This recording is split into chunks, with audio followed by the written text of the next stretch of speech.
میرے رسول پاک سید عالم صلی اللہ علیہ وسلم نے جو معیار عزت قرار دیا ہے وہ تقویٰ ہے. قرآن مجید نے جو معیار عزت قرار دیا ہے وہ نہ کسی بڑے کا بیٹا ہونا، نہ کسی اعلیٰ نسل خاندان سے ہونا، یہ بھی وقار کی علامتیں ہیں. لیکن قرآن مجید نے کہا کہ ان اکرمکم عند اللہ اتقاکم، فرمایا اللہ کے نزدیک اس کی عزت زیادہ ہے جو اللہ سے زیادہ ڈرتا ہے. اور متقی نماز پڑھنے والے کو نہیں کہتے، متقی روزہ رکھنے والے کو نہیں کہتے، متقی حج کرنے والے کو نہیں کہتے، یہ بھی یاد رکھیں. متقی پرہیزگار اس شخص کو نہیں کہتے جو صدقات و خیرات زیادہ کرتا ہے. متقی پرہیزگار اس کو کہا جاتا ہے جو گناہوں سے بچتا ہے، جو غلطی نہیں کرتا وہ پرہیزگار ہے، جو گناہ سے حد الامکان کوشش کرتا ہے بچنے کی وہ پرہیزگار ہے. قرآن مجید نے کہا کہ اللہ کی نظر میں اس کی عزت ہے جو زیادہ پرہیزگار ہے، جو اللہ سے زیادہ. حضرت عبداللہ ابن مسعود رضی اللہ تعالیٰ عنہ سے کسی نے پوچھا تھا حضرت جی بڑا عالم کون ہوتا ہے، بڑا عالم کون ہوتا ہے؟ تو آپ فرمانے لگے زیادہ باتیں کرنے کا نام علم نہیں. کہا حضور پھر علم کس بات کا نام ہے؟ فرمایا جو اللہ سے زیادہ ڈرتا ہے وہ بڑا عالم ہے. اس لیے کہ قرآن مجید نے کہا انما یخشی اللہ من عبادہ العلماء، اللہ سے اللہ کے وہ بندے ڈرتے ہیں جنہیں اللہ نے علم عطا فرمایا ہے، وہ ڈرتے ہیں. تو عزت کا پہلا معیار ہم سمجھتے ہیں بڑی گاڑی، نوکر چاکر، آنا جانا، یہ سارے باعث عزت ہیں. قرآن مجید نے کہا نہیں، تو اگر سمجھتا ہے نا میں وہ نواب خاندان سے ہوں، چودھری ہوں، تو میں باعث عزت ہوں. حضرت بایزید بستامی کے پڑوس میں یہودیوں کا پیشوا رہتا تھا، آپ کی مخالفت کرتا، ساری زندگی اس نے مخالفت کی. یہودیوں سے بڑا مانتے تھے، اس سے کوئی غلطی ہو گئی سارے اسے چھوڑ گئے. پہلے رئیس اعظم ہوتا تھا پھر غریب ہو گیا. ایک دن حضرت بایزید بستامی گھر آئے تو بچے کے رونے کی آواز آئی. زوجہ سے پوچھنے لگے اس کا بچہ کیوں روتا ہے؟ تو کہنے لگی آپ کو پتہ ہے نا اب لوگ اسے چھوڑ گئے ہیں تو گھر میں دیا نہیں جلتا، بچہ چھوٹا ہے اندھیرے میں روتا ہے. رات گہری ہو گئی تو حضرت بایزید نے اپنے گھر سے دیا اٹھایا، اپنے گھر سے دروازے پہ دستک دی. وہ باہر آیا تو جناب بایزید کا انداز کیا ہے؟ اس نے مخالفت کی زندگی بھر. انداز کیا ہے؟ باہر آتے ہی نا آپ فوراً اس کو بولنے نہیں دیا. کہنے لگے بھائی سن لے، میں پہلے بھی آ سکتا تھا، دیر سے اس لیے آیا ہوں کہ گلیاں سنسان ہو جائیں، لوگ سو جائیں. تجھے اور مجھے کوئی نہیں دیکھ رہا ہے کہ میں ہوں دوسرا تو ہے، اور تو مجھے اچھی طرح جانتا ہے. بایزید وہ نہیں کہ جو نیکی کرے گا اور دنیا کو بتائے گا، میں تیرا راز بھی رکھوں گا. اور بچے تو معصوم ہوتے ہیں نا. فرمایا میرے بڑے ہو گئے تیرے چھوٹے ہیں، یہ پکڑ لے دیا گھر میں لے جا، اور میں میرا وعدہ ہے کسی کو ساری زندگی اس نے مخالفت کی. وہ شخص کہتا ہے مجھے بولنے کا موقع نہ دیا، دیا دے کے چلے گئے. اگلی شام پھر آئی، رات گہری ہوئی تو پھر دروازے پہ دستک ہوئی. میں باہر گیا، نیا چراغ، نئی بتی، نیا دیا.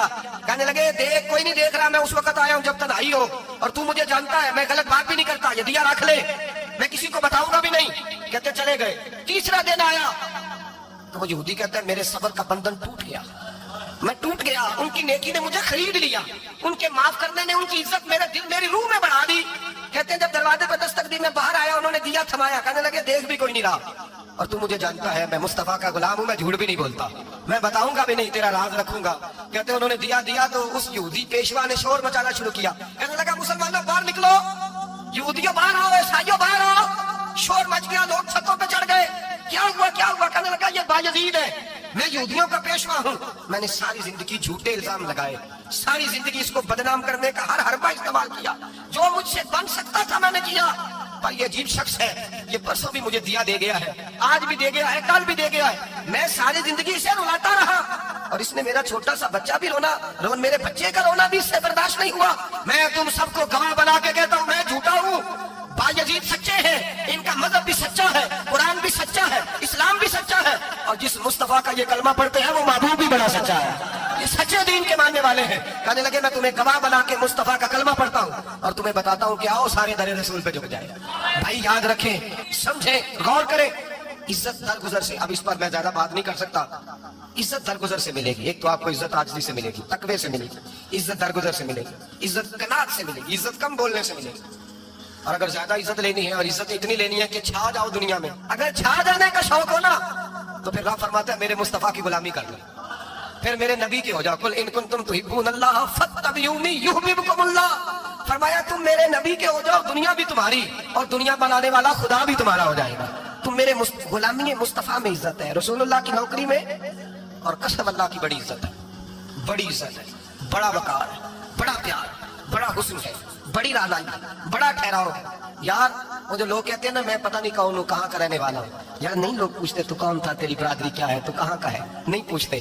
تیرے لبوں پہ اگر ذکر مصطفیٰ ہے تو دنیا تیری غلام ہے. اگر تو حضور کا ہے تو پھر سارے دامن مصطفیٰ سے جو بھی لپٹا وہ یگانہ ہو گیا، اور جس کے حضور ہو گئے اس کا زمانہ ہو گیا، جس کے حضور ہو گئے اس کا